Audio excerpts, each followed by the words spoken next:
We are visiting with former New Mexico Governor Gary Johnson today. He's in Iowa promoting the Our America Initiative. Is that correct? Our America Initiative, right. Okay. For those listening, I would love for everyone to get online, ouramericainitiative.com, and tell me what they think. Okay. Tell us a little bit about the initiative. What's it all about? Well, so in the last year, I've been on the road. I've probably talked to about 400 groups. I've been to 32 states. This is my fourth trip to Iowa. But really, I'm trying to put a voice to what I think is the national outrage over being bankrupt. The fact that we're borrowing 43 cents out of every dollar that we're spending, and the solutions that go along with that. So I am advocating a balanced budget starting tomorrow. That would mean cutting government expenditures by 43%, because, again, 43 cents out of every dollar that we're spending is borrowed. And how we go about doing that. And that, of course, would entail Medicaid, Medicare, Social Security, and defense. Okay. And as a former executive, you've got a little bit of experience in doing that. How were you able to accomplish some of the things you're talking about at the state level?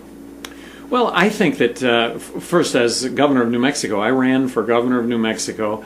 One as a Republican, served 2 terms in a state that was 2-to-1 Democrat, by promising to run state government like a business, that everything would be a cost-benefit analysis.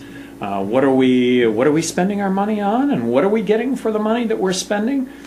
And in that context, Sean, I got known for a couple of things nationally. One was I probably vetoed more bills while I was governor of New Mexico than the other 49 governors in the country combined. And just saying no doesn't fly. You got to have reasons for doing it. And, I love the job. I love the debate and the discussion that went along with the job. And that debate and that discussion went along with vetoing 750 bills while I was governor of New Mexico. Only 2 of the bills were overridden. So it amounted to saving New Mexicans billions of dollars worth of spending. And I think that it made a positive impact in New Mexico. So looking at the federal government and what the government spends, how do you go about cutting that amount of money? Really, everything's a cost-benefit analysis.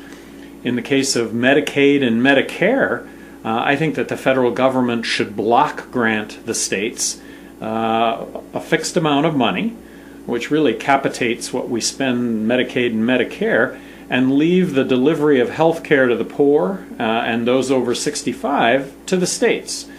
When it comes to Social Security is a relatively small problem compared to Medicare. Medicare is going to engulf the federal budget here in a fairly short amount of time if we don't rein it in. But Social Security, it's a system where money in needs to exceed money out. And right now we're at the point where money in, actually money out, is exceeding what's being paid in. So I think that that's a combination of raising the retirement age. That may be a combination of raising the amount of money that gets the threshold of the amount of money that gets subject to Social Security withholding. That may mean a slight reduction in benefits, and that may involve means testing. And then looking at defense, those being the big 4, Medicaid, Medicare, Social Security, and defense, looking at defense and recognizing that we're spending more money than all the other countries in the world combined, and we're only 5% of the world's population. So to me, we need to stop this whole nation building when we have our own nation to build. I would have been opposed to us going into Iraq at the very beginning. I thought that we had the military surveillance capability to see Iraq roll out any weapons of mass destruction. If they would have done that, I felt like we could have gone in and surgically, militarily addressed that. I thought if we went into Iraq, we would find ourselves in a civil war to which there would be no end. I thought Afghanistan was initially completely warranted, that it was a military strike against Osama bin Laden and al-Qaeda.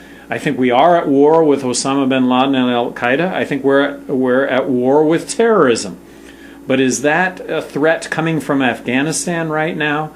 10 years after getting into Afghanistan? No, it's not. So we're building roads, schools, bridges, highways, and hospitals in Iraq and Afghanistan, and we're borrowing 43 cents out of every dollar to do that. I just think we should get out of Iraq and Afghanistan tomorrow. And the issues that we will face getting out of Iraq and Afghanistan tomorrow are going to be the same issues we'll face getting out of those two countries 25 years from now, if that's when we decide to get out. I'm afraid at the end of the day we're going to spend a whole lot more money in both of these locations, and even worse yet, a whole lot more men and servicewomen are going to end up losing their lives. And in traveling the country, I have not run across a single soul that thinks that we should have 100,000 troops on the ground in Europe. Not one. I don't know what the case is to have several thousand troops on the ground in Europe, but 100,000? And then Japan, 30,000 troops on the ground. Philippines, we've had, I think that this needs to be completely reanalyzed and brought in line with what I would say are the realities of 2011. This is not 70 years ago. This is today. And the new world reality is that the United States can't continue to be the world sheriff.